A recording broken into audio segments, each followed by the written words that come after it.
अलैकुम वरहमतुल्लाहि वबरकातुहू। आऊज़ु बिल्लाहि मिनश्शैतानिर्रजीम। बिस्मिल्लाहिर्रहमानिर्रहीम। आज के इमाम के एक और प्रोग्राम के साथ खाकसार अदनान अहमद आपकी खिदमत में हाजिर है। ये प्रोग्राम हम आपके लिए जमात अहमदिया की जो ऑफिशियल वेबसाइट है alislam.org उसके ताउन से पेश करते हैं। जो लोग इस प्रोग्राम को बाकायदगी से सुनते और देखते हैं वो ये जानते हैं कि ये प्रोग्राम हम आजकल आपके लिए हफ्ते में 3 दिन पेश करते हैं, सोमवार के दिन, बुध के दिन और हफ्ते के दिन। और ये तकरीबन सुबह 11 बजे ईस्टर्न स्टैंडर्ड टाइम के मुताबिक शुरू होता है और इसका दौरानिया 35 से 40 मिनट होता है। इस प्रोग्राम के अमूमी तौर पर 2 हिस्से होते हैं। प्रोग्राम के पहले हिस्से में हम किसी मौजू को लेकर गुफ्तगू का आगाज करते हैं, किसी एतराज़ का जवाब देते हैं, किसी इस्लामी तालीम की जो है वो बात करते हैं, या मोमिनों को किस तरह अपनी ज़िंदगी गुजारनी चाहिए उसके मुताबिक जो कुरान और अहादीस में हज़रत अक़दस मसीह मौऊद अलैहिस्सलाम की कुतुब में हमारे लिए रहनुमाई मौजूद है उसका जिक्र करते हैं। फिर प्रोग्राम के आखिरी हिस्से में हम आप लोगों के जो सवालात मौसूल हो रहे होते हैं हमें यूट्यूब के ज़रिए से, ट्विटर के ज़रिए से, फेसबुक के ज़रिए से, उनके जवाबात देने की कोशिश करते हैं। तो ये सिलसिला जो है वो आज भी बरकरार रहेगा। अल्लाह ताला का हम पर यह एहसान है कि उसने हमें एक ऐसी किताब शरीयत के रंग में दी है जिसमें ना सिर्फ गुज़श्ता वाक़यात का ज़िक्र है, यानी कि माज़ी में जो वाक़यात हुए उनकी ना सिर्फ तारीख़ महफूज़ की गई है, बल्कि आइंदा अगर ऐसे कोई वाक़यात हों तो उसके लिए भी हमारे लिए रहनुमाई मौजूद है, ताकि अगर कोई ऐसा वाक़या पेश आए तो मोमिनों को पता हो कि सूरत हाल में उनका क्या रद्द-ए-अमल होना चाहिए। जो हफ्ते का प्रोग्राम हुआ था उसमें एक दोस्त ने मुझसे पूछा था कि वाक़या इफ़्क के मुतालिक जो है वो तफ़सील के साथ बता दें। उस वक़्त तो इतना वक़्त नहीं था कि इस वाक़ये की तफ़सील में जाया जाता, लेकिन मैंने कहा था कि आइंदा किसी प्रोग्राम में जो है उसका तफ़सील के साथ ज़िक्र कर दिया जाएगा। तो यही दरअसल आज प्रोग्राम के पहले हिस्से में आपके सामने ये जो वाक़या जिसको कुरान करीम में इफ़्क के नाम से जाना जाता है, या वाक़या इफ़्क तारीख़ में जो है वो इस तरह महफूज़ है, उसके मुतालिक जो है वो हम बात करते हैं। ये वाक़या जो है ये 5 हिजरी में हुआ, यानी कि हज़रत सल्लल्लाहु अलैहि वसल्लम को मदीना में हिजरत किए हुए 5वां साल था जबकि ये वाक़या हुआ, और ये हज़रत सल्लल्लाहु अलैहि वसल्लम एक जंग में गए जिसको ग़ज़वा बनी मुस्तलिक कहते हैं। तो वहाँ जंग तो ख़त्म हो गई, लेकिन उस दौरान भी एक ऐसा वाक़या हुआ जो कि आपस में एक किस्म की चपकलिश का बाइस बना। लेकिन उससे पहले अगर हम देखें, इस वाक़ये से भी पहले या इस ग़ज़वा से भी पहले, तो जो मुशरिकीन थे वो एक किस्म के मायूस होते जा रहे थे, क्योंकि उनकी जो 2 जंगें मुसलमानों के साथ हुई थी उसमें भी उनका भारी नुकसान हुआ था। जो मदीना में यहूद रह रहे थे उनकी भी इस तरह कोई पेश नहीं जा रही थी कि कैसे मुसलमानों को नीस्तो नाबूद किया जाए। और ये एक तीसरा जो ग्रोह था मुनाफिकीन का, वो भी दिन ब दिन इस हकीकत की तरफ आते जा रहे थे कि मुसलमानों को ज़ाहिरी तौर पर ख़त्म करना तो मुमकिन नहीं है, तो अंदर से ही इनके कोई ऐसी बातें की जाए, इनके आपस में इख्तिलाफ़ात जो है वो उजागर किए जाएँ, ताकि इनके जो आपस में की यकजाई है, जो आपस में इनका इत्तेहाद है, वो किसी तरीके से पारा-पारा किया जाए। तो इन बातों को अगर आप पेश नज़र रखें तो इस वाक़ये की आपको अच्छी तरह से समझ आएगी। अब वाक़या इस तरह है कि जब ग़ज़वा बनी मुस्तलिक में गए तो वहाँ जंग के बाद हज़रत उमर रज़ी अल्लाहु अन्हु के एक ग़ुलाम थे, वो पानी लेने के लिए कुएँ पर गए, तो वहाँ मदीना का भी एक शख्स, दोनों मुसलमान थे, वहाँ आ गए, तो आपस में इनमें कोई बहस व तकरार हो गई। तो एक शख्स ने दूसरे को जो है वो थप्पड़ मार दिया, तो जो मदीना का रहने वाला था उसने शोर किया कि ऐ अंसार के गिरोह मेरी तरफ आओ, मेरी मदद करो, क्योंकि ये मक्का से आने वाले जो हैं मुझ पर ज़ुल्म और ज़्यादती कर रहे हैं। तो जो हज़रत उमर का ग़ुलाम था उसने भी शोर मचाना शुरू कर दिया कि मेरी तरफ आओ, मुझे मेरी मदद करो, जो मदीना वाले हैं वो मुझे मार देंगे। तो आपस में एक किस्म के तनाव की जो है वो कैफ़ियत पैदा हो गई। लेकिन हज़रत सल्लल्लाहु अलैहि वसल्लम आए और मौके पर उस जो है बात को ख़त्म करवा दिया, आपस में सुलह करवा दी। लेकिन जो अब्दुल्ला बिन उबई बिन सलूल था, जो रईस मुनाफ़िकीन था, ये ऐसा शख्स था जिसको मदीना वाले अपना सरदार मुकर्रर करना चाह रहे थे हज़रत सल्लल्लाहु अलैहि वसल्लम की हिजरत से कबल। सारी तैयारियां मुकम्मल थी, लेकिन जब हज़रत सल्लल्लाहु अलैहि वसल्लम मदीना में आ गए तो फिर आपके आला इखलाक की वजह से, आपकी रूहानी क़यादत की वजह से हज़रत सल्लल्लाहु अलैहि वसल्लम को मदीना का सरदार मुकर्रर कर दिया गया। तो इस बात की अब्दुल्ला बिन उबई बिन सलूल को बड़ा गहरा सदमा हुआ था और वो एक किस्म के रंज और गम और हसद में मुब्तला हो गया था। तो वो कोई भी मौका जाने नहीं देता था कि हज़रत सल्लल्लाहु अलैहि वसल्लम या मुसलमानों के खिलाफ जो है वो कोई कार्रवाई करे। ज़ाहिरी तौर पर तो वो मुसलमान हो चुका था, लेकिन अंदर से अभी तक उसके अंदर वो बुग़्ज़ और अदावत थी। उसने लोगों को, जो उसके हम ख्याल थे, उनको इकट्ठा किया। यही वो ग़ज़वा है जिसमें उसने कहा कि अच्छा, अब मदीना में जब हम वापस जाएंगे तो सबसे मोअज़्ज़ज़ शख्स जो है वो सबसे ज़लील शख्स को मदीना से निकाल देगा। नौज़ुबिल्लाह, वो कह रहा था कि मैं सबसे मोअज़्ज़ज़ हूँ और हज़रत सल्लल्लाहु अलैहि वसल्लम सबसे ज़लील हैं और उनको मदीना से निकाल दिया जाएगा। बहरहाल जब इस वाक़े की इत्तला हज़रत सल्लल्लाहु अलैहि वसल्लम को हुई तो आपने अब्दुल्ला बिन उबई बिन सलूल से पूछा कि क्या वाक़ई तुमने ऐसी बात की है? तो साफ इनकार कर दिया जा सके, मुनाफिकीन का तर्ज़ अमल होता है। लेकिन बाद में अल्लाह ताला ने जो है वो वही के ज़रिए बता दिया कि वाक़ई इसने ऐसी बात की थी। बहरहाल ये भी उसी ग़ज़वे का जो है एक वाक़या है। फिर आगे चलते हुए हज़रत सल्लल्लाहु अलैहि वसल्लम मदीना की तरफ वापस आ रहे थे, तो एक जगह रास्ते में किया, जब रात होने लगी तो हज़रत सल्लल्लाहु अलैहि वसल्लम ने कूच का हुक्म दिया। अब यहाँ से वाक़या दरअसल शुरू होता है, जिसको वाक़या इफ़्क के नाम से जाना जाता है। ये हज़रत आयशा रज़ियल्लाहु अन्हा की अपनी रवायत है, वो बयान करती हैं और सही बुखारी में भी ये सारा किस्सा जो है वो दर्ज है। वो फरमाती हैं कि हज़रत सल्लल्लाहु अलैहि वसल्लम का ये तरीक़ होता था कि जब भी किसी जंग में जाते थे तो अपनी जो अज़वाज होती थी उनके दरमियान कुर्रा डालते थे। तो जिसके नाम भी कुर्रा आता वो उस सफ़र में आपके साथ जाती थी। तो ग़ज़वा बनी मुस्तलिक में मेरे नाम ये कुर्रा आया और मुझे हज़रत सल्लल्लाहु अलैहि वसल्लम के साथ जाने का इत्तेफ़ाक हुआ। बहरहाल जब वापसी हो रही थी तो हज़रत आयशा के लिए एक हौदा सा तैयार किया गया था, जो कि ऊँट पर रख दिया जाता और आप उसमें बैठ जाती। अब जब दोबारा कूच करने का हुक्म हुआ, रात का वक़्त था, तो उन्होंने सोचा कि लंबा भी रास्ता है, तो हवाजे ज़रूरिया से जो है उनको वॉशरूम जाना था, वो चली गईं। लेकिन उतनी देर में क्या हुआ कि काफ़िला जो है वो चल पड़ा।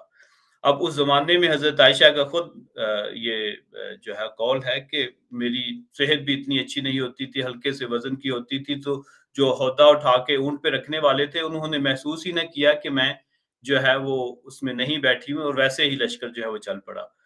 और वो कहती है वैसे तो मैं वक़्त पर आने ही वाली थी, लेकिन मैंने महसूस किया कि मेरे गले का जो हार था, वो जब मैं हवाजे ज़रूरिया के लिए गई थी, वहाँ कहीं गिर गया। तो दोबारा उसको वापस जो है वो लेने चली गई, तो उसको हार को ढूँढते-ढूँढते जो है वो ज़्यादा देर हो गई। तो जब वापस आई उस जगह पे जहाँ पे उनका लश्कर था, लश्कर ऑलरेडी कूच कर चुका था। तो हज़रत आयशा रज़ियल्लाहु अन्हा ने ये सोचा कि अच्छा, उनको पता चल जाएगा जब कि मैं वहाँ नहीं बैठी हुई हौदा में, तो मुझे वापस जो है आने के लिए कोई ना कोई शख्स आ जाएगा। और चूँकि रात का वक़्त था, कम उम्र थी, नींद भी आ गई, तो वहाँ ही सो गई। तो हज़रत सल्लल्लाहु अलैहि वसल्लम का ये तरीक़ होता था कि एक शख्स को जो है आपने मुकर्रर किया होता था कि जो लश्कर है उससे कुछ फ़ासले पर रहे, कुछ किलोमीटर या माइल्स कह लें, ताकि लश्कर एक जगह से पड़ाव कर जब करे और वहाँ से उठकर अगली सिमत जाए, तो अगर कोई चीज़ जो है वो खो गई हो, तो वो वापस वो जो शख्स पीछे मुकर्रर है, वो उसको जो है वो साथ ले आए। तो एक शख्स जो थे, वो भी एक सहाबी थे, हज़रत सफ़वान बिन मुअत्तल। उनका ये काम था कि आप लश्कर के पीछे रहें। तो जब वो आ रहे थे अपनी ड्यूटी सर अंजाम देते हुए, तो उन्होंने देखा कि कोई खातून जो है वो लेटी हुई हैं। तो जब उनके पास गए तो उन्होंने देखा ये तो हज़रत आयशा हैं और ये उस वक़्त पर्दे के अहकाम नाज़िल हो चुके थे और उन्होंने अहकाम नाज़िल होने से पहले भी हज़रत आयशा रज़ियल्लाहु अन्हा को देखा हुआ था। तो उन्हें फ़ौरन पता चल गया तो हज़रत आयशा हैं। तो उन्होंने बस इतना ही कहा कि इन्ना लिल्लाह, ये क्या हो गया? तो इसके अलावा वो कहते हैं और कोई बात नहीं की, हज़रत आयशा को भी पता चल गया कि देर हो गई है। तो बहरहाल उन्होंने अपना ऊँट आगे किया और हज़रत आयशा को ऊँट के ऊपर सवार कर दिया। तो कुछ घंटे के बाद ही अभी लश्कर जो है वो मदीना नहीं पहुँचा था, तो हज़रत आयशा और हज़रत सफ़वान बिन मुअत्तल जो थे लश्कर से जा मिले। अब मुनाफिकीन जो थे, जिनके सरदार अब्दुल्ला बिन उबई बिन सलूल था, उसने बहुत बड़ा बुहतान घड़ लिया। उसने ये अफ़वाह फैलानी शुरू कर दी उस लश्कर में ही, और ख़ास तौर पे जब मदीना में चले गए कि नाउज़ बिल्लाह हज़रत आयशा रज़ियल्लाहु अन्हा जो मोमिनों की माँ की तरह हैं, उनका और हजरत सफवान का आपस में कोई ताल्लुक था, इसलिए ये जो है पीछे रह गए। अब ये इतना बड़ा बहतान था नाउज़ुबिल्लाह कि इसको सोच के ही इंसान पर एक कभी की कैफियत तारी हो जाती है। बहरहाल वो मदीना चले गए और इत्तफाक ये हुआ कि हजरत आयशा रज़ियल्लाहु अन्हा जो है मदीना जाते ही बीमार हो गईं और ये बीमारी जो है तकरीबन 1 महीना चलती रही। हज़रत आयशा कहती हैं कि बीमार तो इंसान होता ही रहता है, वो तो मुझे ऐसा कोई मसला नहीं था। लेकिन मैंने महसूस किया कि अमूमन जब मैं बीमार होती थी तो हज़रत सल्लल्लाहु अलैहि वसल्लम मेरे साथ बड़ी शफ़क़त का सलूक फरमाते थे। लेकिन इस बीमारी में कोई ख़ास तवज्जो नहीं दे रहे थे, जिसका मुझे बड़ा गम था। लेकिन मुझे समझ नहीं आ रही थी कि बात क्या चल रही है। और हज़रत आयशा को बिल्कुल इस वाक़ये का इल्म नहीं है अभी तक। एक दिन जब और जैसा कि औरतों का तरीक़ होता था, वो रात को हवाइज ज़रूरिया के लिए बाकी औरतों के साथ गई, तो वहाँ वो शख्स जो कि इल्ज़ाम में शामिल था, उनकी माँ भी जो थी हज़रत आयशा के साथ खेतों की तरफ गई। तो उन्होंने वहाँ बताया कि ये वाक़या हुआ है। तो हज़रत आयशा रज़ियल्लाहु अन्हा बिल्कुल हैरान और परेशान और ऐसा शदीद सदमा हो गया, क्या वाक़ई ऐसी बात है? और इस तरह मेरे बारे में लोग बातें कर रहे हैं कि नौज़ुबिल्लाह मेरा सफ़वान के साथ कोई ताल्लुक था। तो हज़रत आयशा तो अचानक उन जैसे गम का पहाड़ जो है वो गिर गया। अब वापस आई तो उनको पता चला कि इसलिए हज़रत सल्लल्लाहु शायद मुझसे जो है वो मोहब्बत और शफ़क़त का सलूक जो है वो नहीं कर रहे थे। बहरहाल उन्होंने कहा कि इस मामले की अब मैं खुद तहकीक करूँगी। उन्होंने हज़रत सल्लल्लाहु अलैहि वसल्लम से इजाज़त चाही कि अगर आप मुझे इजाज़त दें, तो कुछ दिनों के लिए मैं अपने वालिदैन के घर जानी चाहती हूँ। हज़रत सल्लल्लाहु अलैहि वसल्लम ने बिल्कुल इजाज़त दे दी, कहा कि हाँ, जाओ। तो जब वो अपने घर आई तो अपनी वालिदा से पूछा कि क्या वाक़ई ऐसी बातें मेरे मुताल्लिक लोग कर रहे हैं? तो उनकी वालिदा ने कहा कि बेटी, जब एक मुअज़्ज़ज़ शख्स हो और उसकी कई बीवियाँ हों, उनमें से एक के साथ उसका अच्छा सलूक हो, उससे मोहब्बत करता हो, तो ऐसे इल्ज़ामात जो है वो लगते रहते हैं, इसलिए तुमने परेशान नहीं होना। लेकिन हज़रत आयशा को बहरहाल इतना बड़ा सदमा था कि इस बात से वो मुतमिन ना हुईं। इसी दौरान ऑलमोस्ट तकरीबन महीना गुज़र गया था। तो हज़रत सल्लल्लाहु अलैहि वसल्लम ने एक दिन अपने घर के अफ़राद से पूछा, जिसमें कि हज़रत उसामा बिन ज़ैद थे, जो कि आपके मुँह बोले बेटे थे, हज़रत अली जो आपके कज़न भी थे और दामाद भी थे, उनसे पूछा कि आयशा के मुतालिक तुम्हारा क्या ख़्याल है, इस वाक़ये के पेश नज़र? हज़रत उसामा ने तो कहा कि या रसूलल्लाह, हमने तो हमेशा हज़रत आयशा को जो है वो पाक-दामन ख़्याल किया है और बड़ी नेक और मुत्तकी खातून है। तो जब हज़रत अली से पूछा तो हज़रत अली ने कहा कि या रसूलल्लाह, आपके लिए कोई औरतों की कोई कमी तो नहीं है, तो जिस औरत के साथ चाहें आप शादी कर सकते हैं, या ऑलरेडी आपकी कई अज़वाज हैं। बहरहाल उन्होंने और तो कुछ न कहा, लेकिन की बहरहाल हज़रत सल्लल्लाहु अलैहि वसल्लम ने उनकी बातों को सुना, लेकिन कोई जवाब ना दिया। तो हज़रत अली ने कहा कि हज़रत आयशा की जो खादमा हैं, बरीरा उनका नाम था, ज़रा उनसे भी पूछ लें। तो बरीरा को जब बुलाया गया तो उन्होंने कहा हज़रत आयशा तो बिल्कुल मासूम हैं। हाँ, कम उम्री की वजह से बाज़ औक़ात ऐसे काम कर देती हैं कि मसलन आटा गूँध लिया और उधर ही रख के चली गईं और बकरी है और आटा खा गई। इस तरह की बाज़ नादानियाँ तो हो जाती हैं, लेकिन नऊज़ुबिल्लाह उनके किरदार में जो है किसी की कोई कमी नहीं। तो हज़रत सल्लल्लाहु अलैहि वसल्लम के दिल को तसल्ली मज़ीद हुई। पहले भी जानते थे, लेकिन बहरहाल लोग जो कि बातें कर रहे थे तो ज़हन में आ ही जाता है। फिर आप मस्जिद में गए, वहाँ जाके तकरीर की कि बाज़ लोग जो हैं मुझे और मेरे अहल को बहुत ज़्यादा उन्होंने दुःख दिया है इस तरह के गलत इल्ज़ामात लगाकर। बहरहाल कुछ अरसा और गुज़र गया तो एक दिन हज़रत सल्लल्लाहु अलैहि वसल्लम जो है वो हज़रत आयशा के घर उनसे मिलने गए और आपने उनके पास बैठ के कहा कि आयशा, ये बातें हैं जो मुझे पहुँची हैं, ऐसे-ऐसे इल्ज़ामात हैं, तो अगर तो तुम बेगुनाह हो, तो अल्लाह ताला तुम्हारी बरीयत जो है वो ज़ाहिर कर देगा, और अगर तुमसे कोई गलती हो गई है तो तौबा इस्तग़फ़ार करो, अल्लाह ताला जो है वो तौबा कबूल करने वाला है। तो हज़रत आयशा ने अपने वालिदैन से कहा कि रसूलुल्लाह को कोई जवाब दें इस बारे में, तो उन्होंने कहा कि हम क्या जवाब दें? हज़रत आयशा कहती है कि मुझे उस वक़्त तो दीन की बहुत ज़्यादा बातों का इल्म नहीं था। उन्होंने कहा या रसूलल्लाह, अगर मैं अपनी तरफ से कुछ कहूँगी भी तो शायद आप यकीन ना करें, इसलिए मैं इंतज़ार करती हूँ कि अल्लाह ताला मेरे बारे में आपको कोई जो है बात बताए। तो कहती हैं कि मैंने यही कहा कि फ़सब्रुन जमील वल्लाहुल मुस्तआनु अला मा तसिफ़ून, के जैसा हज़रत यूसुफ के वालिद ने कहा था कि सब्र करना ही ऐसे मामलात में बेहतर है, और अल्लाह ही है जिससे मैं जो है इस मामले में रहनुमाई तलब करूँगी। तो आप कहती हैं कि अभी हज़रत सल्लल्लाहु अलैहि वसल्लम मेरे घर में बैठे हुए थे कि आप पर वही की कैफ़ियत तारी हुई और अल्लाह ताला ने आपको वही नाज़िल की जिसमें حضرت عائشہ رضی اللہ عنہ کی بریت کا ذکر تھا، اور وہ سورہ نور کی جو ہے وہ آیات تھی۔ اور جب وہ وحی کی کیفیت جاتی رہی تو پھر حضرت صلی اللہ علیہ وسلم نے کہا کہ عائشہ تمہیں خوشخبری ہو کہ اللہ تعالیٰ نے تمہاری بریت جو ہے وہ ظاہر کر دی ہے۔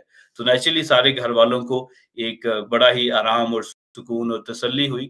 حضرت عائشہ کہتی ہیں کہ میرا خیال تھا کہ شاید حضرت صلی اللہ علیہ وسلم کوئی خواب وغیرہ دیکھے جس میں اللہ آپ کی رہنمائی کر دے، لیکن میرے متعلق خاص طور پر قرآن کریم کی آیات میں ہوں اس کا مجھے علم نہیں تھا، تو اللہ تعالیٰ کا مجھ پر جو ہے وہ خاص احسان ہے۔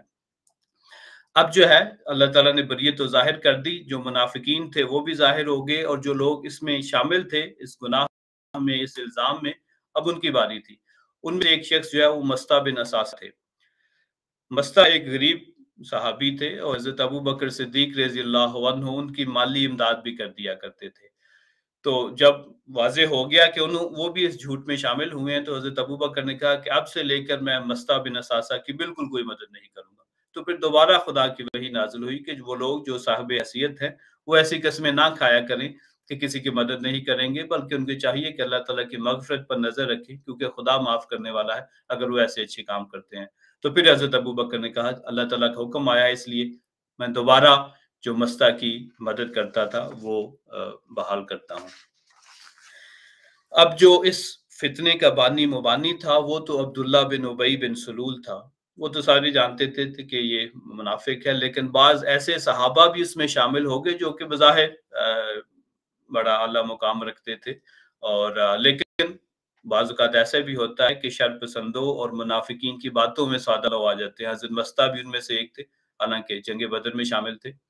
اسی طرح حضرت حسان بن ثابت جو کہ حضرت صلی اللہ علیہ وسلم کے دربار کے شاعر تھے، اور جن کا وہ مشہور شعر بھی ہے جو انہوں نے حضرت صلی اللہ علیہ وسلم کی وفات پر پڑھا کہ کنت سواد لناظری فامی علیک الناظر، وہ والا، تو وہ بھی اس جھوٹ میں شامل ہو گئے، منافقین کی طرف سے ہو گئے۔ انہوں نے بھی کہا کہ ہاں یہ بات سچ ہے۔ اور پھر حضرت زینب بنت جہش جو حضرت صلی اللہ علیہ وسلم کی بیوی تھی، ان کی بہن بھی اس الزام میں شامل ہو گئے۔ تو یہ 3-4 مین افراد تھے جنہوں نے یہ الزام گھڑا۔ تو پھر اللہ تعالیٰ نے جب ثابت کر دی حضرت عائشہ رضی اللہ عنہ کی بریت، اب یہ سوال آتا تھا کہ ایسے اب کیا کیا جائے۔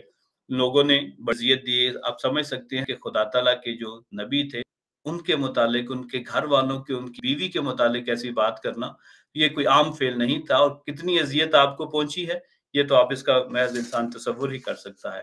تو حضرت صاحبزادہ مرزا بشیر احمد صاحب ایم نے اس واقعے کا ذکر کر کے اس کے بعد ہے وہ بعض اصولی باتوں کا ذکر کیا ہے کہ اس واقعے سے ہمیں کیا سبق ملتا ہے، کہ آئندہ اگر ایسا واقعہ ہو تو پھر ہمیں کیا کرنا چاہیے، یا اس واقعے سے ہماری کیا رہنمائی ملتی ہے۔ تو میں آپ کے سامنے وہی حضرت مرزا بشیر احمد صاحب کا بیان کردہ جو اسباق ہیں اس واقعے سے، وہ آپ کے سامنے جو ہے ایک دفعہ شیئر کر دیتا ہوں۔ آپ فرماتے ہیں گو عقلی اور نقلی طور پر یہ اتہام بالکل غلط اور جھوٹ قرار پاتا ہے، کیونکہ سوائے سراسر اتفاقی واقعہ کے حضرت عائشہ لشکر اسلامی کے پیچھے رہ گئی تھی، اور پھر صفوان کے ساتھ بعد میں پہنچی۔ اتہام لگانے والوں کے ہاتھ میں قطعاً کوئی بات نہیں تھی، یعنی نہ کوئی شہادت تھی اور نہ کوئی اور ثبوت تھا، اور ظاہر ہے کہ جب تک کوئی الزام ثابت نہ ہو اسے ہرگز سچا نہیں سمجھا جا سکتا، خصوصاً ایسے لوگوں کے متعلق جن کی زندگی ان کی طہارت نفس پر شاہد ہو۔ مگر مسلمانوں کے مزید اطمینان کے لیے اور نیز اس غرض سے کہ آئندہ کے لیے ایسے معاملات میں ایک اصولی قاعدہ مقرر ہو جاوے، خدائی وحی نازل ہوئی جس نے نہ صرف اس اتہام کو سراسر جھوٹا قرار دے کر حضرت عائشہ اور حضرت صفوان بن معطل کی بریت ظاہر فرمائی، بلکہ آئندہ کے لیے اس قسم کے واقعات کے متعلق ایک ایسا اصولی قانون دنیا کے سامنے پیش فرمایا جس پر افراد کی عزت و آبرو اور سوسائٹی کے امن و امان اور ملت کے اخلاق کی حفاظت کا بڑی حد تک دار و مدار ہے۔ اس قانون کی بنا ان اصول پر ہے کہ نمبر 1، ہر انسان کے متعلق اصل قیاس عصمت و عفت کا ہونا چاہیے، یعنی یہ کہ ہر انسان عفیف سمجھا جانا چاہیے جب تک کہ اس کی عصمت و عفت کے خلاف کوئی یقینی اور قطعی ثبوت موجود نہ ہو، یعنی کہ ہر انسان معصوم ہے، انوسنٹ ہے جب تک کہ اس کے خلاف کوئی ثبوت نہ ہو۔ दूसरे ये कि इंसान की इज्जत और आबरू एक नहायत ही कीमती चीज है जिसकी हिफाजत दुनिया की तमाम दूसरी चीजों से ज्यादा जरूरी है। नंबर 3 ये कि फहशा का चर्चा बदी के रोब को मिटाता और सोसाइटी के अखलाक को तबाह कर देता है, इसलिए इसका सिद्देबाब होना जरूरी है। चौथे ये कि जहां ये निहायत जरूरी है कि ज़िना का मुजरम इबरतनाक सजा पाए, वहां ये भी निहायत जरूरी है कि झूठा इल्जाम लगाने वाला बगैर सख्त सजा के ना छोड़ा जाए। इन उसूल के मातहत कुरान शरीफ मंदरजा झैल कानून पेश फरमाता है। अब वो जानी और ज़िना करने वाले जो है उनकी क्या सजा है उसके मुतालिक कुरान करीम में आता है, अज़ानियतु वज़्ज़ानी फजलिदू कुल्ला वाहिद मिनहुमा मिअता जल्दतिन वला ताखुज़कुम बिहिमा रअफ़तुन फ़ी दीनिल्लाहि इन कुंतुम तुअमिनून बिल्लाहि वल यौमिल आखिर वलयशहद अज़ाबहुमा ताइफ़तुम मिनल मुअमिनीन वल्लज़ीना यरमूनल मुहसनाति सुम्मा लम यातू बिअरबति शुहदाए फजलिदूहुम समानीन जल्दतन वला तक़बलू लहुम शहादतन अबदा व उलाइका हुमुल फासिकून इल्लल्लज़ीना ताबू मिन बाद ज़ालिका वअस्लहू फ़इन्नल्लाहा गफूरुर रहीम। इन आयत का तर्जुमा है, यानी जो शख्स किसी दूसरे पर ज़िना का इल्ज़ाम लगाए, इसका फर्ज है कि इस इल्ज़ाम के सबूत में कम से कम 4 मोतबर चश्मदीद गवाह पेश करे, और अगर वो ऐसे गवाह पेश कर दे तो जुर्म साबित समझा जावे और मुजरम को 100 दुर्रों की सजा दी जाए, यानी कि 100 कोड़े लगाए जाएं। और इस सजा में हरगिज कोई नरमी और रियायत ना की जावे, और नीज ये सजा अलल ऐलान पब्लिक के सामने दी जावे ताकि दूसरों के लिए मूजिब इबरत हो। लेकिन अगर इल्ज़ाम लगाने वाला अपने इल्ज़ाम को मज़कूरा बाला तरीक पर साबित ना कर सके तो मुल्ज़म को बेगुनाह समझा जावे और इल्ज़ाम लगाने वाले को झूठा इल्ज़ाम लगाने की सज़ा में 80 दुर्रों की सज़ा दी जावे। और आइंदा जब तक ऐसे लोग अपनी इस्लाह न करें, किसी मामले में इनकी शहादत कबूल न की जाए, यानी कि जो ज़िना करने वाला है उसको 100 कोड़े लगेंगे, और जो झूठा इल्ज़ाम लगाता है कि फलां शख्स ने ज़िना किया है, अगर वो साबित नहीं कर सकता तो उसको फिर 80 कोड़े लगेंगे। फिर आपने मज़ीद लिखा, इस आयत करीमा में जो सजा जानी की मुकर्रर की गई है, इसका इस्तेहकाक तो जाहिर ही है और इसके मुतालिक कुछ कहने की ज़रूरत नहीं है। अलबत्ता झूठा इल्ज़ाम लगाने वाले की सजा का सवाल बाज़ सादा मिजाज इंसानों के लिए काबिल एतराज़ हो सकता है कि ऐसी सख्त सजा क्यों तजवीज़ की गई है। तो इसकी हकीकत यह है कि दरअसल इस मामले में किसी पर झूठा इत्तेहाम बांधना एक निहायत खतरनाक और ज़रर रसान फेल है, क्योंकि इसमें एक बेगुनाह इंसान की सबसे ज्यादा कीमती चीज पर नाजायज और मुफ्तरियाना हमला होने के अलावा सोसाइटी के अखलाक पर भी एक निहायत गंदा असर पैदा होता है। वो इस तरह पर कि जब इस किस्म की बातों के मुतालिक किसी सोसाइटी में आज़ादाना चर्चा होगा तो लाजमन ज़िना की बदी का रोब तबाही से कम होने लगेगा और कमज़ोर तबीयतें गंदे ख्यालात की तरफ माइल होने लगेंगी और मुल्क और कौम की इखलाकी फ़ज़ा ज़हरालूद हो जाएगी। बस ज़रूरी था कि इस मामले में झूठे इल्ज़ाम लगाने वालों के वास्ते सख्त सज़ा तजवीज़ की जाती, ताकि सिवाय सच्चे आदमी के किसी को इस किस्म के इल्ज़ाम लगाने की ज़रूरत ना पैदा हो और सिर्फ वही शख्स इत्तेहाम लगाने में आगे आ सके जो वाकई अपने पास यकीनी सबूत रखता हो। अगर किसी को ये शुबा गुजरे कि इस्लाम ने इस मामले में सबूत के मुतालिक नावाजिबी सख्ती से काम लिया है, यानी 4 चश्मदीद गवाहों को जरूरी करार देकर सबूत के क़याम को बहुत ही मुश्किल बना दिया है, तो ये एक आमियाना शुबा होगा।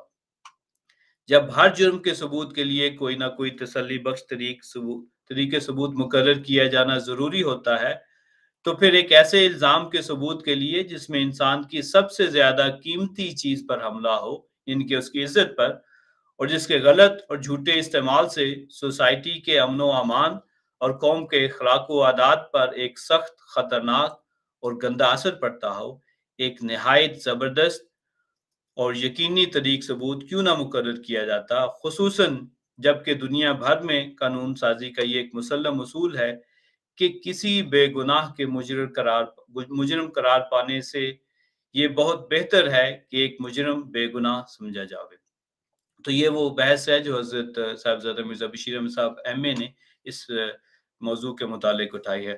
اب ان آیات کو بھی ایک دفعہ دیکھ لیتے ہیں جس میں کہ ان واقعات کا جو ہے وہ ذکر ہے۔ یہ آیات جو ہے وہ آیت نمبر سورہ نمبر 24 سورہ نور ہے، اس کی آیت نمبر 12 سے آگے جو ہے وہ شروع ہوتی ہیں۔ تو وقت کی کمی کی وجہ سے میں صرف ان آیات کا جو ہے آپ کے سامنے ترجمہ پڑھ دیتا ہوں۔ یہاں سے شروع ہوتا ہے کہ ان الذین جاؤ بالافک اسوۃ منکم، یقین وہ لوگ جو جھوٹ گھڑ لائے تم ہی میں سے ایک گروہ ہے، یعنی کہ یہ جو حضرت عائشہ والے واقعے کا جھوٹ تھا۔ اس معاملے کو اپنے حق میں برا نہ سمجھو بلکہ وہ تمہارے لیے بہتر ہے۔ ان میں سے ہر شخص کے لیے جو اس نے گناہ کمایا، جبکہ ان میں سے وہ جو اس کے بیشتر کا ذمہ دار ہے، اس کے لیے بہت بڑا عذاب مقدر ہے۔ سزا تو ہر ایک کو ملے گی، لیکن جو اس کا بانی مبانی تھا عبداللہ بن ابی بن سلول، اس کے لیے بہت بڑا عذاب مقدر ہے۔ پھر مومنوں کے لیے اس میں رہنمائی بیان کر دی۔ ایسا کیوں نہ ہوا کہ جب تم نے اسے سنا تو مومن مرد اور مومن عورتیں اپنوں کے متعلق حسن ظن کرتے اور کہتے یہ کھلا کھلا بہتان ہے۔ کیوں نہ وہ اس بارے میں 4 گواہ لے آئے، بس جب وہ گواہ نہیں لائے تو وہی ہیں جو اللہ کے نزدیک جھوٹے ہیں۔ اور اگر دنیا اور آخرت میں تم پر اللہ کا فضل اور اس کی رحمت نہ ہوتے تو اس فتنے کے نتیجے میں جس میں تم پڑ گئے ہو ضرور تمہیں ایک بہت بڑا عذاب آ لیتا۔ جب تم اس جھوٹ کو اپنی زبانوں پر لیتے تھے اور اپنے منہوں سے وہ کہتے تھے جس کا تمہیں کوئی علم نہیں تھا، اور تم اس کو معمولی بات سمجھتے تھے، حالانکہ اللہ کے نزدیک وہ بہت بڑی بات تھی۔ اور ایسا کیوں نہ ہوا، پھر دوبارہ مومنوں کو نصیحت فرمائی، اور ایسا کیوں نہ ہوا کہ جب تم نے اسے سنا، یعنی کہ ان غلط الزامات کو، تو کہہ دیتے ہمیں کوئی حق نہیں کہ اس معاملے میں زبان کھولیں، پاک ہے تو اللہ، اے اللہ یہ تو ایک بہت بڑا بہتان ہے۔ اور اللہ تمہیں نصیحت کرتا ہے مبادہ تم آئندہ کبھی اس بات کا اعادہ کرو اگر تم مومن ہو، یعنی کہ اس لیے اللہ تعالیٰ نے یہ بات بیان فرما دی کہ دیکھو یہ واقعہ تو ہو گیا ہے، لیکن آئندہ اگر کبھی ایسے واقعات ہو جائیں جس میں معصوم لوگوں پر جو ہے وہ الزامات لگائے جائیں اور اس کے بارے میں وہ گواہ جو ہے وہ پیش نہ کر سکے، تو پھر ظاہری بات ہے پہلا تمہارا رد عمل یہ ہونا چاہیے کہ جب تم ایک مومن کے یا مومنہ کے متعلق ایسی باتیں سنتے ہو کہ اس پر جھوٹے الزامات لگائے جا رہے ہیں، تو سیدھا کہہ دو کہ اللہ تعالیٰ بہتر جانتا ہے، ہمیں تو ان باتوں کا علم نہیں ہے، خدا کی ذات ہی ہے جو اصل حقائق کو جانتی ہے۔ تو نہ صرف اس واقعے کے لیے بلکہ مستقبل کے لیے یہ ہمارے لیے ایک لاہ عمل بنا دیا، ہمارے لیے ایک راہ تجویز کر دی کہ ایسا مومنوں کو ہونا چاہیے، بجائے اس کے کہ منافقین کی اور شر پسند لوگوں کی باتوں میں انسان آئے اور سمجھے کہ واقعی یہ جو الزام لگایا جا رہا ہے بالکل سچا ہے، تم کہو کہ اللہ ہی بہتر جانتا ہے، ظاہر تو یہ بہتان لگتا ہے۔ اور ہمیشہ مومن کو حسن ظن سے کام لینا چاہیے، بدظنی مومن کا کام نہیں۔ اگر ایک واقعہ ہو بھی جاتا ہے آپ اس میں حسن ظن کرتے ہیں تو اس کا اجر بہرحال آپ کو ملے گا، لیکن اگر بدظنی انسان کرتا ہے اور کہتا ہے ہاں واقعی یہ بات ٹھیک ہے، یہ شخص ایسا ہی ہے، تو پھر لازماً آپ گناہ کمائیں گے اگر وہ بات سچی نہیں ہے۔ اور سچی کیا ہے؟ جب تک ثبوت نہ آئے، جب تک کسی معاملے کا فیصلہ نہ ہو جائے، اس وقت تک وہ شخص جو ہے وہ معصوم ہی ہے جس پر ایسے الزامات لگ رہے ہیں۔ دراصل یہ واقعہ جو تھا یہ حضرت عائشہ تو بیچاری معصوم چھوٹی سی لڑکی تھی، ان کے متعلق نہیں تھا، دراصل اس میں حضرت صلی اللہ علیہ وسلم کو ٹارگٹ کیا جا رہا تھا کیونکہ وہ قیادت پر اس وقت بیٹھے ہوئے تھے، اور حضرت عائشہ بھی اس لیے کیونکہ دو جو اسلام کے، ایک تو حضرت صلی اللہ علیہ وسلم تو بہرحال خدا کے نبی تھے، لیکن ان کے بعد سب سے زیادہ حیثیت جو تھی وہ حضرت ابو بکر صدیق رضی اللہ عنہ کی تھی۔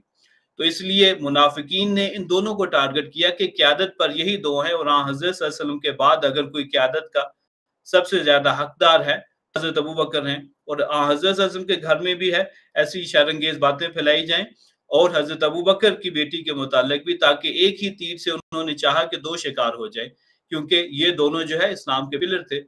اور اس لیے ہمیشہ منافقین جو ہوتے ہیں وہ قیادت پر حملہ کرتے ہیں، یا قیادت کے ارد گرد جو لوگ ہوتے ہیں ان کے متعلق ایسے الزام بازیاں ہوتی ہیں کہ تاکہ لوگوں کا جو خیال ہے وہ قیادت کے متعلق آئے کہ دیکھیں جن کے اپنے گھر والے ایسی باتیں کر رہے ہیں، نعوذ باللہ حضرت عائشہ نے ایسا فیل کیا، تو الزام دراصل حضرت صلی اللہ علیہ وسلم حضرت ابو بکر صدیق پر لگایا جا رہا تھا۔ حضرت عائشہ تو بیچاری جو ہے ان کو درمیان میں ویسے انہوں نے گھسیٹ لیا، لیکن منافقین حضرت صلی اللہ علیہ وسلم حضرت ابو بکر کی عزت کو خراب کرنا چاہ رہے تھے۔ تو مومنوں کو یہ بتا دیا کہ آئندہ بھی اگر ایسے واقعات ہو، قیادت پر حملہ ہونا چاہے اور لوگ ایسا کریں گے تو تم جو ہے अल्लाह ताला को हाजिर नाज़िर जानकर जो सच्ची बात है वो कहो और हमेशा हुस्न ज़न से काम लो, जब तक के मामलात जो हैं वो वाज़ेह नहीं हो जाते। तो ये वो गुज़ारिशात थी जो आज के प्रोग्राम के पहले हिस्से में आपके सामने करनी थी। वो जो भाई जिन्होंने पूछा था कि हज़रत आयशा वाला वाक़या जो है तफ़सील के साथ बयान कर दें, तो उन्हीं के इस सवाल के पेश-ए-नज़र जो है आज मैंने ये वाक़या बयान किया, चूँकि ये अहम मौज़ू था, मज़मून भी अहमियत का हामिल है, इसलिए आज ज़्यादा वक़्त ले लिया गया है और सवालात के लिए शायद जो है आज इतना वक़्त ना बचे। लेकिन मैं आपको बता देता हूँ कि ये जो बातें मैंने आपके सामने बयान की है, अगर आप खुद जाके अपनी सहूलत के मुताबिक इनको देखना चाहें, दोबारा मज़मून पढ़ना चाहें और इसमें से जो हज़रत मिर्ज़ा बशीर अहमद साहब ने तज़किया पेश किया है वो पढ़ना चाहें, तो आप जमात अहमदिया की ऑफ़िशियल वेबसाइट पे अगर जाएँगे, तो वहाँ ये मेन पेज है, वहाँ हज़रत ख़ातमुल अंबिया वाले सेक्शन में अगर जाएँ, तो हज़रत मिर्ज़ा बशीर अहमद साहब की जो किताब है, सीरत ख़ातमुन नबीयीन, उसका जो 600 और 33 से आगे के सफ़ात है, उसमें ये सारा वाक़या और ये जो असबाक है, वो दर्ज है। तो वहाँ से जाकर आप इसकी तफ़सील भी पढ़ सकते हैं। तो अब जो है, आप लोगों के जो लाइव सवालात हैं, ख़ा इस वाक़ये के मुतालिक या अमूमी तौर पर कोई सवाल आप पूछना चाहें, तो आप पूछ सकते हैं।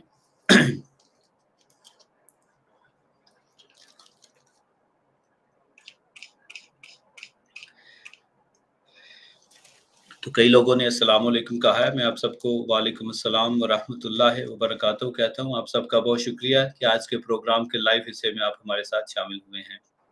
आज चूँकि वक़्त ज़्यादा हो गया नाम पढ़ने का, तो वक़्त नहीं रहा, फिर अगले प्रोग्राम में बता देंगे।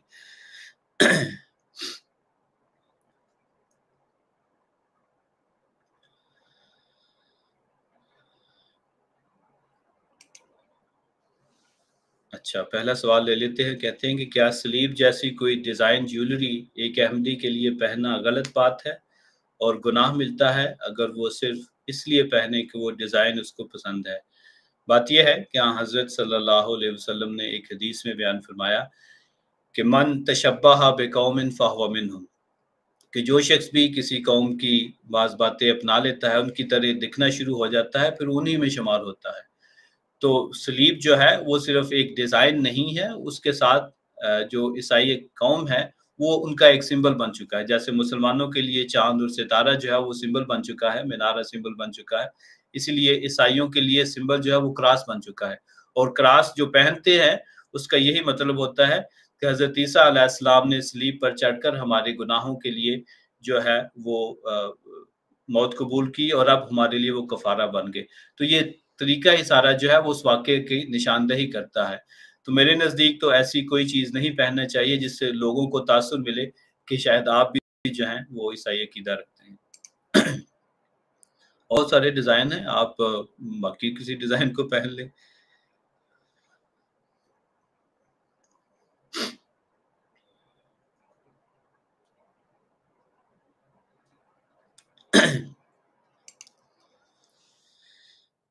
एक और सवाल आया है कि क्या रूह कब्ज़ करने वाला फ़रिश्ता और जैसे हज़रत जिब्राईल अलैहिस्सलाम वगैरह हैं, सब नाम भी क्या एक फ़ोर्स के हैं?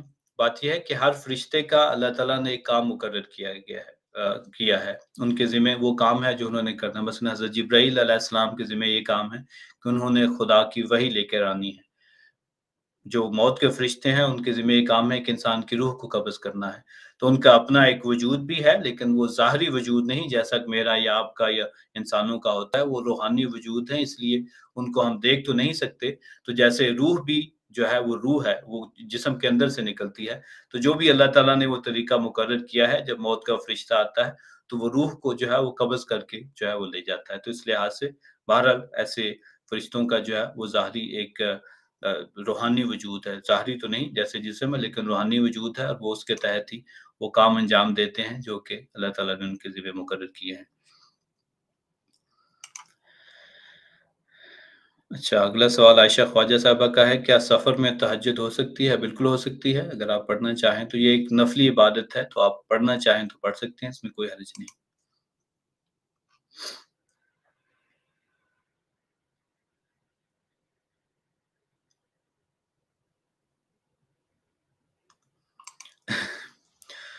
इब्न दीन नसीर का ही सवाल है कि जो मैजिशियन वगैरह जादू करते हैं, सुना है वो कोई चिल्ला करते हैं और जिन को काबू में करते हैं।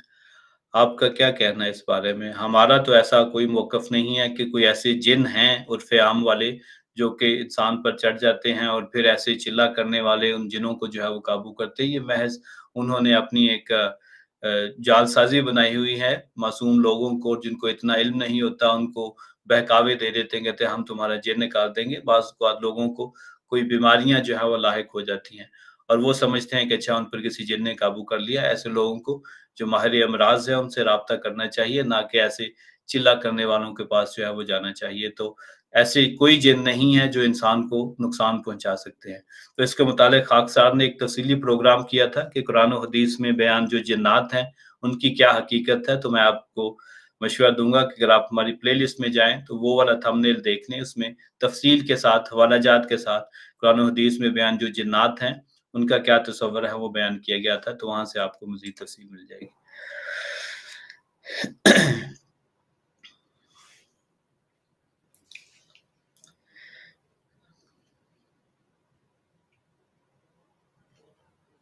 अच्छा, अब्दुल्ला निज़ामी साहब काफ़ी दिनों बाद आए हैं। कहते हैं अस्सलाम वालेकुम जी। वालेकुम सलाम अब्दुल्ला निज़ामी साहब, हम आप मिस कर रहे थे। उम्मीद है कि आप ज़रा बाकायदगी से आएँगे। अल्लाह ताला करे कि आप बिल्कुल ठीक-ठाक हो।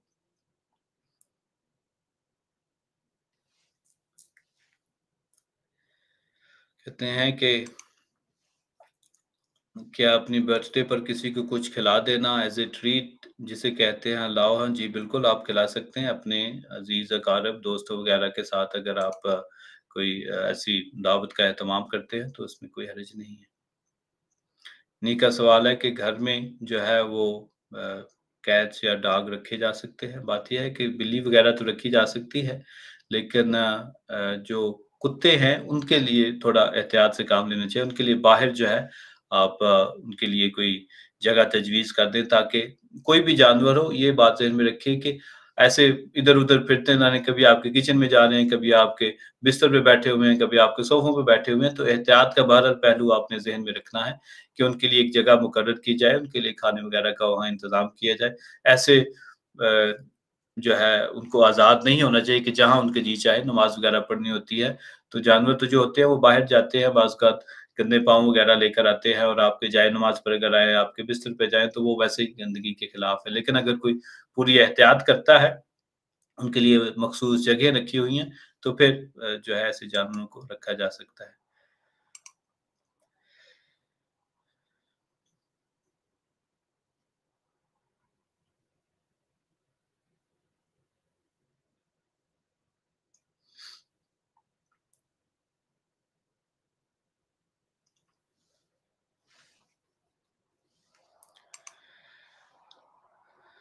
अच्छा, अगला सवाल है हज़रत इब्राहीम और हज़रत इस्माइल की कुर्बानी का असल वाक़या क्या है? हज़रत इब्राहीम अलैहिस्सलाम ने बार-बार ख्वाब में देखा कि वो अपने बेटे को खुदा की राह में ज़िबह कर रहे हैं। तो उनका ख़्याल था कि शायद ज़ाहिरी तौर पर अल्लाह ताला ये चाहता है कि अपने बेटे को वो ज़िबह करें। तो उन्हें एक जंगल बयाबान में ले गए और उनके अपने बेटे को भी बताया कि बार-बार जो है वो मैं ऐसे ख्वाब देख रहा हूँ।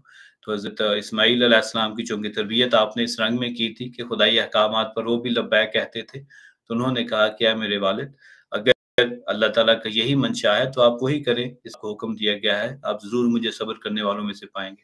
तो आप उनको जो है वो बाहर मैदान में ले गए। तो वहाँ जो ही उनके गले पर जो है वो छुरी फेरने लगे, अल्लाह ताला ने इल्हामन बता दिया कि ये इब्राहीम तूने अपनी ख्वाब को सच्चा कर दिया है।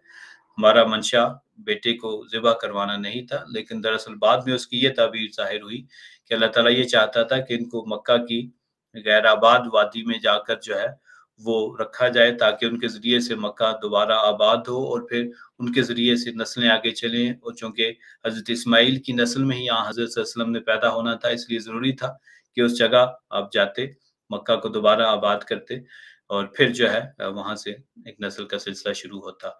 तो वहाँ से तो आगे उस जगह जब कुर्बानी उनकी देने लगे तो अल्लाह ताला ने कहा इसकी बजाय एक जानवर को ज़िबह कर लें, लेकिन बाद में अल्लाह ताला की हुक्म के तहत आप उनको मक्का में छोड़ आए और वो ही दरअसल कुर्बान करना ही है कि गैर आबाद जगह अकेला मियाँ-बीवी को बीवी और बेटे को छोड़ दिया जाए। तो वहाँ दरअसल ये था कि उनको वहाँ जाके रखें, आबाद करें, ताकि आइंदा नस्ल जो है वो शुरू हो जाए। तो ये मुख्तसर सा हवाल है आपके इस सवाल का।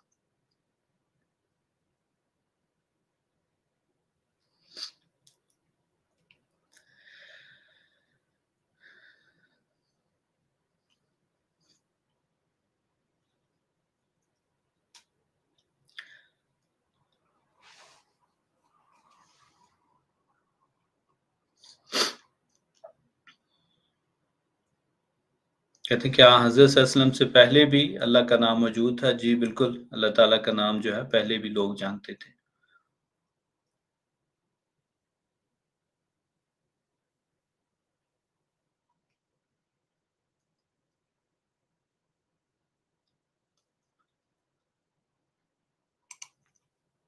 अच्छा, अगला सवाल है कि can you please explain the verse in Surah Maryam about Jesus that he will not die until everyone everyone will not accept him. कहते हैं कि इस आयत के मुतालिक बता दें जिसमें जिक्र है कि हज़रत ईसा उस वक्त तक फौत नहीं होंगे जब तक कि हर कोई इनको मान ना ले। बात यह है कि ये मुमकिन नहीं है कि ऐसा हो, क्योंकि हज़रत ईसा अलैहिस्सलाम जो है उनकी ज़िंदगी में बहुत सारे लोगों ने उनको कबूल ना किया, और फिर बाज़ मुसलमानों के अकीदे के मुताबिक अगर वो आसमान पर मौजूद हैं और पिछले 2000 साल से वहाँ बैठे हुए हैं, तो बहुत सारे यहूदी जो है गुजरे हैं, बहुत सारे लोग ऐसे गुजरे हैं जिन्होंने हज़रत ईसा अलैहिस्सलाम को कबूल नहीं किया। तो इसका मतलब है कि इस आयत की वो तशरीह नहीं है जो आपके ज़हन में है इस वक़्त। तो मुराद ये है कि हज़रत ईसा अलैहिस्सलाम चूँकि 12 कबाइल के लिए आए थे, यहूद के 12 कबाइल के लिए, तो यही एक समझने वाली जो तशरीह है, जो ज़हन में आती है कि हर ग्रोह में से बाज़ अफ़राद या कुछ अफ़राद ज़रूर हज़रत ईसा अलैहिस्सलाम पर ईमान ले आएँगे। तो सारे लोग तो कभी किसी नबी पर ईमान नहीं लेके आए।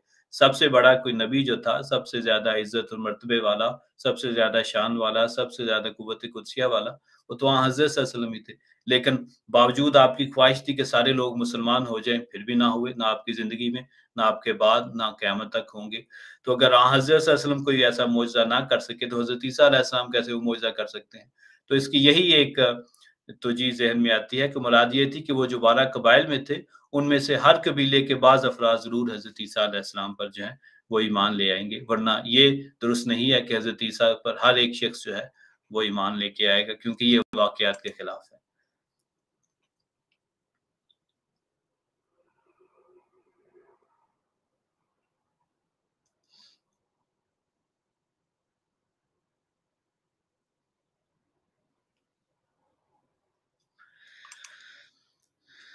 अच्छा, अगला सवाल ये है कि रबवा में कहती हैं कि हमें हुज़ूर को ख़त लिखने का एक पैटर्न दिया गया था कि अब ऐसे आप लोगों ने ख़त लिखना है, लेकिन अगर मैं अपने दिल में लेकिन हम अपने दिल में जो हो वो लिखें, तो वो ज़्यादा ठीक नहीं होगा। बिल्कुल वो ठीक होगा। मेरा नहीं ख़्याल कि किसी जगह भी कोई ऐसा जो है वो इरशादात गए हैं या ऐसी इंस्ट्रक्शंस गई हैं कि इसी तरीके के मुताबिक जो है आपने ख़त लिखना है। ये बिल्कुल दुरुस्त नहीं है। मैं नहीं जानता कि आपको क्या इंस्ट्रक्शन थी, लेकिन जो भी इंसान के दिल में हो वो बिल्कुल लिख सकता है। खलीफतुल मसीह तो बाप की तरह हैं, तो जो भी आप लिखना चाहें, जिस मामले में भी आप रहनुमाई चाहें, जो भी दुआ की लिखना चाहें, बिल्कुल लिख सकते हैं। गालिबन उनके कहने की मुराद ये है कि ये एक पैटर्न है। मसलन शुरू में जैसे लिखते हैं कि बिस्मिल्लाहिर्रहमानिर्रहीम नहमदुहु व नुसल्ली अला रसूलिल करीम व अला अब्दिल मसीहिल मौद, खुदा के फजल और रहम के साथ हुवन नासिर। उन्होंने एक तरीका आपको बताया होगा कि ये बेहतरीन तरीका है खत का आगाज करने का। बाकी जो लिखना है वो दोबारा आपने लिखना है, और अगर आप उस आपके नज़दीक वो तरीका ठीक नहीं है, तो फिर आप जो तरीका आपको मुनासिब लगे उसके साथ आप लिख सकते हैं। बहरहाल लेकिन हर खत की इब्तिदा जो है वो अल्लाह के नाम से करनी चाहिए। बिस्मिल्लाह तो कम से कम होना चाहिए। तो आगे जैसा भी आप लिखना चाहें आप लिख सकती हैं। इसके मुतालिक जो है मौलाना फरहान रब्बानी साहब ने एक प्रोग्राम किया था कि हज़रत खलीफतुल मसीह को खत कैसे लिखा जाए। तो उसमें वो सारा बताया था, जो एक तजवीज़ उन्होंने दी थी कि ये एक तरीका है लिखने का। इसके अलावा भी अगर आप लिखना चाहें तो बिल्कुल आप लिख सकते हैं। लेकिन अगर वो वाला पैटर्न आपने देखना है, तो हमारी प्लेलिस्ट में जाकर जो है वो वाला प्रोग्राम देख लें, तो उसमें इस बात की जो है तफ़सील मौजूद होगी।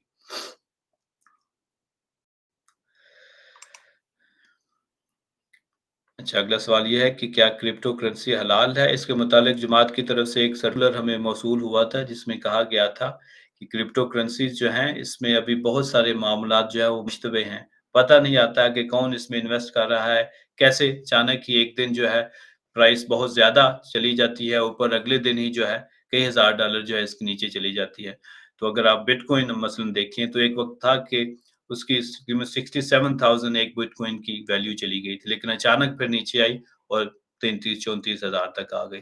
तो इसलिए अचानक ऊपर चले जाना, अचानक नीचे चले जाना, बहुत सारे लोगों का फ़ायदा होना, बहुत सारे का नुकसान होगा, ये दरअसल जुए की मद में आ जाता है। तो इस लिहाज से इंस्ट्रक्शन ये आई थी कि इससे जो है वो दूर रहें क्योंकि बहुत ज़्यादा लोगों का इससे नुकसान हुआ था। आप अपनी मुकामी जमात से राब्ता करके उनसे ये सर्कुलर जो है वो ले भी सकते हैं।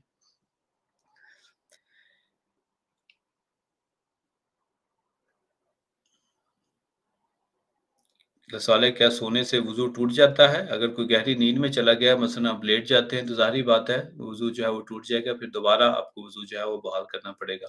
लेकिन मसलन अगर आप मस्जिद में बैठे हुए हैं जुमे के दौरान बाज़ औक़ात ऐसे होता है कि नीयत तो नहीं होती सोने की लेकिन बाज़ औक़ात ऊँघ आ जाती है, तो ऐसी सूरत-ए-हाल में कोई नहीं ज़रूरी नहीं कि आप दोबारा जो है वो वज़ू करें। लेकिन अगर आप नीयत के साथ सोने की गरज से बिस्तर पर लेटे हैं या सोफ़े पे बैठे हैं या वैसे ही आराम करने का, तो वो फिर जो है उससे वज़ू टूट जाएगा। लेकिन खुतबे के दौरान या कभी कोई तकरीर हो रही होती है तो इंसान जो है वो नींद का ग़लबा आ जाता है, तो ऐसा सोना या जो ऐसी ऊँघ जो है उस पर वज़ू लाज़िम नहीं है। लेकिन प्रॉपर तरीके से अगर कोई सोता है तो फिर बहरहाल दोबारा वज़ू करना पड़ेगा अगर नमाज़ पढ़नी है तो।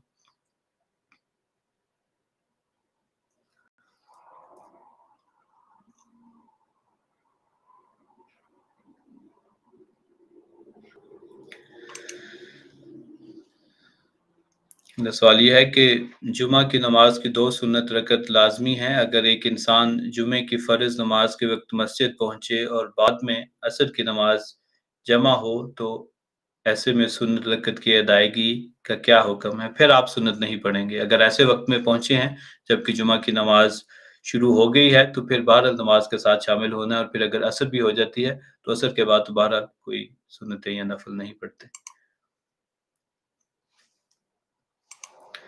क्या सवाल है क्या वज़ू के बगैर कुरान करीम पढ़ सकते हैं? जी बिल्कुल पढ़ सकते हैं। पाकीज़गी जो है वो शर्त है, इख़लाक़ की भी पाकीज़गी, अमाल की भी पाकीज़गी, जो है इंसान की सोचों की भी पाकीज़गी और बदन की भी पाकीज़गी। वो बेहतर है कि ये सारी चीज़ें अगर हों, वज़ू अगर कोई कर लेता है तो अच्छी बात है, लेकिन हाथ कम से कम जो है वो ज़ाहिरी सफ़ाई होनी चाहिए, वो शर्त है कुरान करीम को पढ़ने की, लेकिन वज़ू करना जो है, वो शर्त नहीं है, वज़ू के बगैर भी कुरान करीम पढ़ा जा सकता है।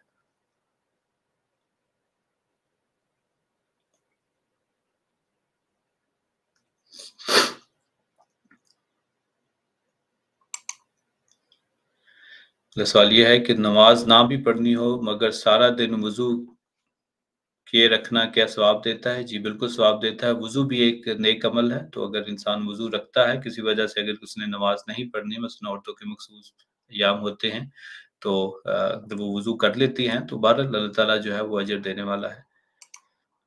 सवाब का काम है, कर लेना चाहिए।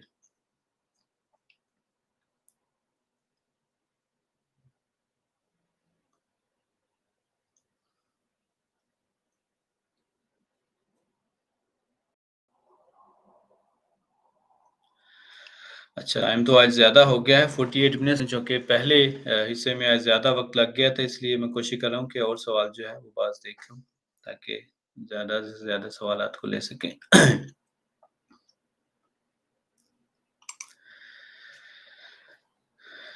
अगला सवाल ये है कि क्या अकीका फ़र्ज़ है? अगर 7 दिन में ना हुआ हो तो क्या बड़े होकर भी करना चाहिए? अकीका जो है वो सुन्नत है और हज़रत सल्लल्लाहु अलैहि वसल्लम ने इसकी तलकीन की है कि अगर जो भी साहिब हैसियत है वो करे तो अच्छी बात है। फ़र्ज़ नहीं है कि फ़र्ज़ तो वो चीज़ होती है अगर इंसान ना करे तो फिर वो गुनाह हो जाता है। लेकिन इसको रिकमेंड किया गया है कि अगर कोई करता है तो उसके लिए बच्चे के लिए जो है वो एक कामयाबी का बायस बनते हैं। अल्लाह ताला उससे तकलीफ़ों, परेशानियों और मुसीबतों को जो है वो दूर करता है। तो 7वें दिन अगर कोई किसी वजह से ना कर सके तो फिर जब भी उसकी ताकत हो, इस्तातात हो, खा 10वें दिन, खा महीने के बाद, खा 5 साल बाद, खा 10 साल बाद, उस वक़्त भी अकीका जो है वो किया जा सकता है। बाज़ कुतुब में ये भी लिखा है कि हाँ, हज़रत सल्लल्लाहु अलैहि वसल्लम ने अपना अकीका जो है वो 40 साल की उम्र में जाके किया था। तो इससे पता चलता है कि अकीका फिर अगर शुरू में 7 दिन के बाद इंसान ना कर सके, तो जब फिर मौका मिले वो किया जा सकता है।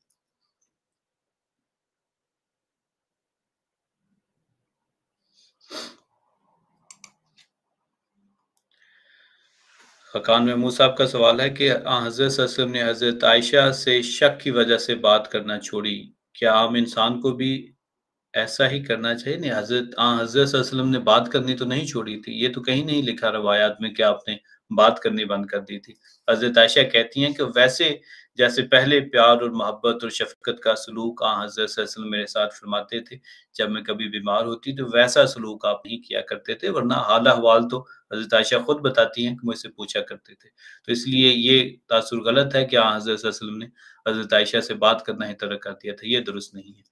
चूँकि हज़रत सल्लल्लाहु अलैहि वसल्लम का अमल हमारे सामने है, इसलिए उसी के मुताबिक इंसान को भी करना चाहिए। अगर किसी से नाराज़ हो तो वक़्ती नाराज़गी तो हो सकती है 1 आध दिन के लिए, लेकिन उसको बहुत ज़्यादा एक्सटेंड जो है वो नहीं करना चाहिए। उसमें भी जो ज़रूरी मामलात होते हैं वो तो इंसान बात करता ही है। तो कुलियतन जो है वो नाराज़गी नहीं होनी चाहिए कि बात ही करना इंसान छोड़ दे।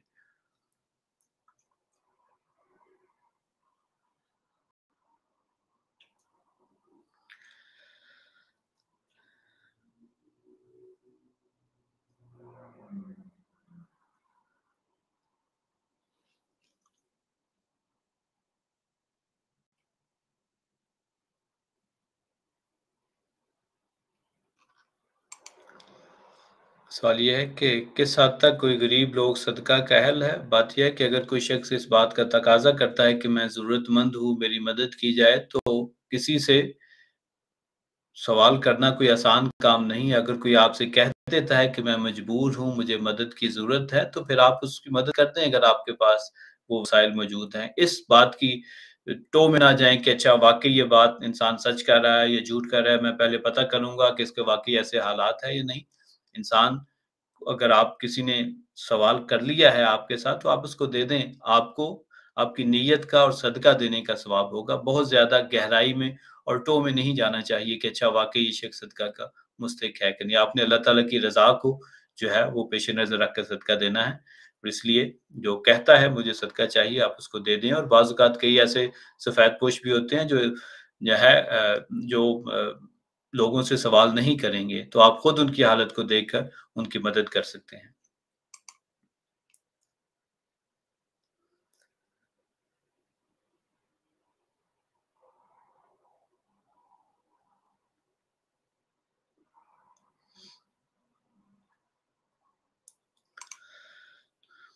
अच्छा, अगला सवाल ये है कि अगर आपका कोई प्यारा बीमार हो तो दुआ के अलावा क्या करे कि सुकून मिले? दुआ करने से इंसान को तसल्ली तो होती है कि खुदा सब ठीक कर देगा, लेकिन फिर भी ज़हन में सिर्फ़ वही बात आती है।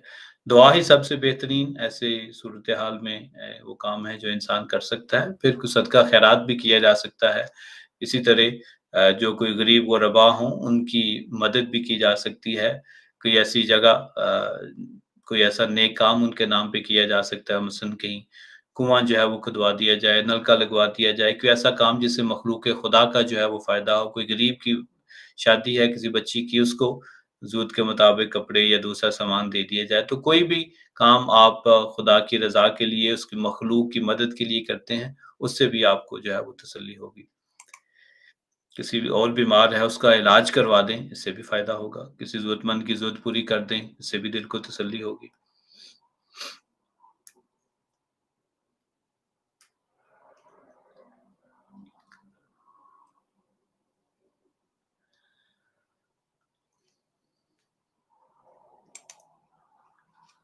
अच्छा, अगला सवाल है कि ज़ानी किसी को बताकर तो ज़िना नहीं करेगा, तो फिर 4 गवाह कहाँ से मिलेंगे जबकि कोई इनको देख भी नहीं रहा?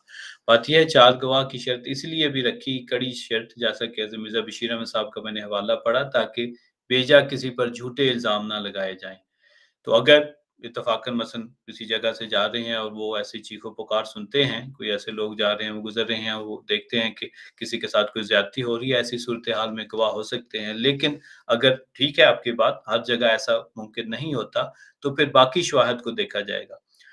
अगर जो है कोई ऐसा वाक़या हो गया है, तो फिर वो उस खातून का फ़र्ज़ है कि फ़ौरन जो है उस वाक़ये की इत्तला दे, चूँकि ये क्रिमिनल नेचर का केस हो जाता है, इसलिए फ़ौरन पुलिस को जो है वो इत्तला दी जाए, ताकि ऐसे शख्स की जो है वो बाज़-परस की जाए। और अगर वक़्ती तौर पर गवाह ना मौजूद हों, तो फिर दूसरे शवाहिद जो हैं उस वक़्त ऐसे वाक़ये के बाद जो शवाहिद पैदा हो जाते हैं, औरत की हालत हो, कपड़ों पे दाग धब्बे हों, उस जगह की फ़ोरेंसिक जो है वगैरह की जा सकती है, तो वो भी तरीक़ा शहादत जो है वो कबूल किया जा सकता है। ये एक 4 गवाह जो हैं वो एक तरीक़ा शहादत है, और भी तरीक़ा शहादत है जिनका मैंने ज़िक्र किया है।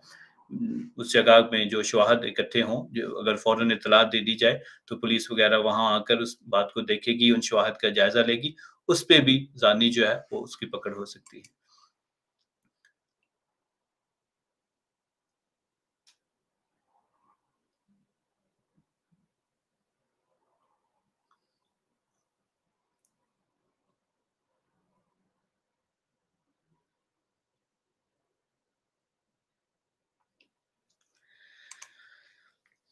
मेरा सवाल ये है कि अगर किसी लड़की के बाल बहुत बड़े हों, जो सँभालना मुश्किल हो, तो क्या वो कटवा सकती है? हाँ, मुनासिब तौर पर जो है अपने बाल तुड़वाए जा सकते हैं, कटवाए जा सकते हैं। बहुत ज़्यादा लंबे तो वैसे भी नहीं रखने चाहिए, मुनासिब एक जो है अ, उसकी जो लेंथ है वो रखे, और उसके जब ज़रूरत पड़ती है, उसको बेहतर बनाने के लिए अगर थोड़े काटने पड़ते हैं, तो उसमें मेरे नज़दीक तो कोई हर्ज नहीं है।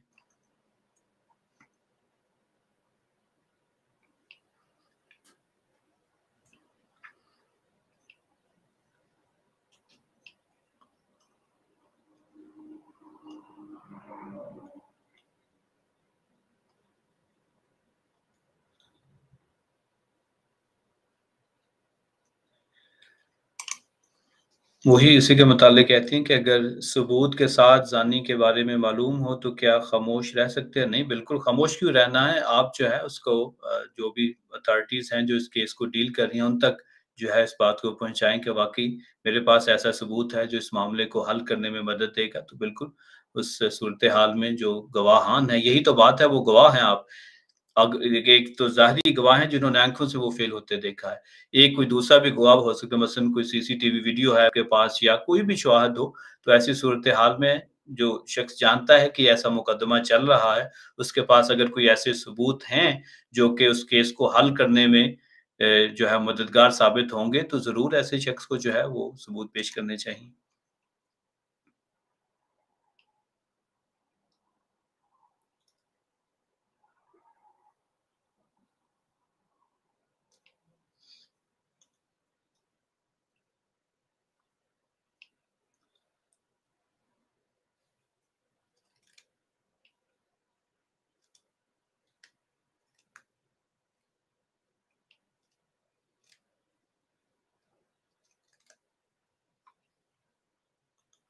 नहीं, ये जो है ये गलत तासुर है। कहते हैं कि अगर ज़िना के सबूत मौजूद हो और 4 लोगों की गवाही की तलाश में ज़िना करने वाले को खुली छुट्टी दी जाए, तो कि तुम और गुनाह करो, मुझे कोई समझ नहीं आ रहा है। बात ये नहीं, वो एक तरीका शहादत है कि गवाह हों। अगर गवाह मौजूद नहीं हों, तो जो भी और उसके पास सबूत हो, वो भी मुहैया किए जा सकें। तो उनके बिना पर भी जो काज़ी अगर इस मामले को देख रहा है, तो वो देखेगा, या अदालत देख रही है, या पुलिस उस मामले को देख रही है, तो जो भी सबूत हो, वो मुहैया किए जा सकते हैं। हाँ, एक तरीका शहादत जो है वो गवाहों का होना है। एक और तरीका शहादत है कि जिसने ऐसा फ़ेल किया है, वो खुद इस बात का इकरार कर ले कि हाँ, वाक़ई मैंने ऐसा किया है। अगर ये नहीं मिलते, तो फिर और जो बाकी इस ज़िमन में शहादत मौजूद होगी, जो भी सबूत हैं, उनको बहरहाल पेश किया जा सकता है। ज़रूरी नहीं कि कोई दूसरा सबूत मौजूद है और 4 गवाह मौजूद नहीं है, तो उसका केस को बिल्कुल जो है ख़त्म कर दिया जाएगा। ये ऐसा समझना बिल्कुल आपकी गलती है। कोई और दूसरे सबूत हैं, जो इस केस को हल करने में मददगार साबित हो सकते हैं, तो वो सबूत जो हैं वो ज़रूर पेश किए जाएँ।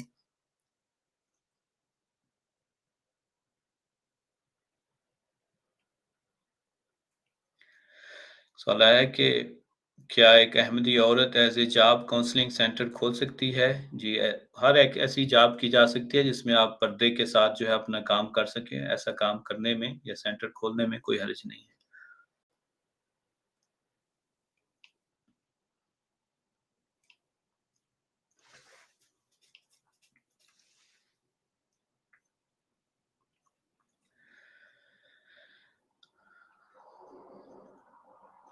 ठीक है जी, आज तो 1 घंटा हो गया है, तो मेरे ख्याल से काफ़ी सवालात हो गए हैं। जिन लोगों के सवालात का जवाब नहीं आया उनसे गुजारिश है कि वो अगले प्रोग्राम में आ जाएं। लेकिन एक जो है मैं गुजारिश कर दूं कि हफ्ते वाले दिन अब ये प्रोग्राम नहीं आएगा, कोई और मसरूफियत है मेरी उस दौरान ही जबकि ये प्रोग्राम होता है, तो इसलिए हफ्ते को नहीं ये प्रोग्राम आएगा। अगला प्रोग्राम इंशाअल्लाह ताला अगले सोमवार को आएगा। लेकिन उसके अलावा वैसे हम आजकल जो है हफ्ते में 3 दिन ये प्रोग्राम करते हैं, सोमवार, बुध और हफ्ते के रोज। लेकिन अगर कभी कोई और मसरूफियत आ जाए या किसी जगह सफर करना पड़े तो उस दिन फिर प्रोग्राम नहीं आता। तो इस हफ्ते को भी यही होगा कि प्रोग्राम नहीं आएगा, लेकिन इंशाल्लाह अगला प्रोग्राम जो है सोमवार को आएगा। आप हमारे पास आ सकते हैं। आज अगर आपके सवाल का जवाब नहीं आया, कमेंट्स आज काफ़ी ज़्यादा थी, मैंने कोशिश तो की है कि ज़्यादा से ज़्यादा सवालात लिए जा सके और इसीलिए प्रोग्राम को 40 मिनट से बढ़ाकर 1 घंटा जो है आज किया गया है, ताकि आपके ज़्यादा से ज़्यादा सवालात के जवाबात दिए जाएँ। लेकिन कई ऐसी कमेंट्स हैं, कई ऐसे सवालात हैं जिनका आज मैं जवाब नहीं दे सका वक्त की कमी के बायस। तो ऐसे लोगों से दरख्वास्त है कि सोमवार के दिन आ जाएं या बुध के दिन आ जाएं या जब भी अगला प्रोग्राम आए उस वक्त आके आप सवाल पूछ सकते हैं। दूसरी आपसे ये गुजारिश है कि अगर आपको ये प्रोग्राम अच्छा लगता है तो काइंडली आप अपने जानने वालों के साथ भी इसको शेयर करें और हमारी जो यूट्यूब चैनल है उसको सब्सक्राइब कर लें, ताकि जब भी प्रोग्राम आए आपको इतला हो जाए करे। ट्विटर पे भी आप ये प्रोग्राम देख सकते हैं, हमारा जो ट्विटर का पेज है उसको भी आप जो है वो सब्सक्राइब कर लें। ये जो है @islam_urdu, वहाँ पे भी आप ये प्रोग्राम देख सकते हैं। फेसबुक पे भी आप ये प्रोग्राम देख सकते हैं और दूसरे लोगों के साथ अगर शेयर करेंगे तो उनका भी फ़ायदा होगा। तो इसी बात के साथ आज का प्रोग्राम ख़त्म करते हैं कि अल्लाह ताला हम सबको हज़रत सल्लल्लाहु अलैहि वसल्लम की शरीयत पर कमा हक़ को अमल करने की तौफ़ीक अता फ़रमाए।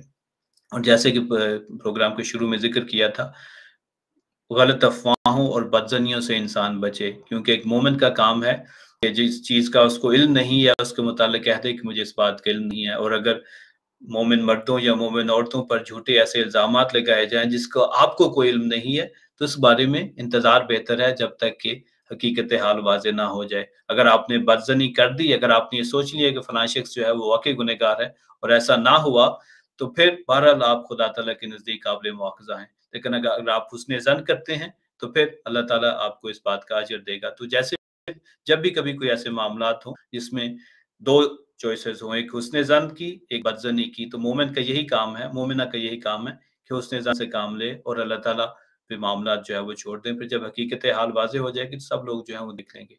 तो आइए हज़रत सल्लल्लाहु अलैहि वसल्लम पर दुरूद भेजकर आज के प्रोग्राम को ख़त्म करते हैं। अल्लाहुम्मा सल्लि अला मुहम्मदिन व अला आलि मुहम्मदिन कमा सल्लैता अला इब्राहीम व अला आलि इब्राहीम इन्नका हमीदुम मजीद।